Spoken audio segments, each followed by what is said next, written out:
মধ্যপ্রাচ্যে চলমান সংঘাতের জেরে বিশ্ববাজারে অপরিশোধিত তেলের দাম বাড়ায় ভারতে পেট্রোল ও ডিজেলের দাম লিটার প্রতি 3 রুপি পর্যন্ত বাড়ানো হয়েছে।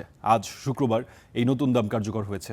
দিল্লিতে এখন প্রতি লিটার পেট্রোলের দাম 97 রুপি 77 পয়সা এবং ডিজেল 90 রুপি 67 পয়সায় দাঁড়িয়েছে। আর কলকাতায় প্রতি লিটার পেট্রোলের দাম 108 রুপি 74 পয়সা এবং ডিজেল 95 রুপি 25 পয়সায় দাঁড়িয়েছে।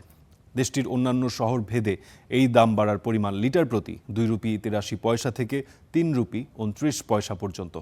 এদিকে দিল্লিতে সিএনজির দাম প্রতি কেজিতে 2 রুপি বেড়ে 79 রুপি 9 পয়সায় বিক্রি হচ্ছে। আর মুম্বাইয়ের মেট্রোপলিটন অঞ্চলে এই জ্বালানির দাম পড়ছে কেজি প্রতি 84 রুপি। এর আগে 2022 সালের এপ্রিলে জ্বালানির দামে বড় পরিবর্তন আনা হয়েছিল।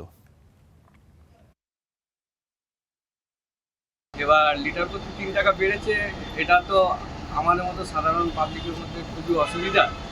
তো দেখা যাক কি করে সরকার, একটু চিন্তা ভাবনা করলে ভালো হয় যে পেট্রোল ডিজেলের দামটা একটু নিশ্চিত এমনি বেড়ে আছে সব কিছু, তারপরেও যদি 3 টাকা বাড়ে তা গাড়ি চালানো তো দায় হয়ে যাবে।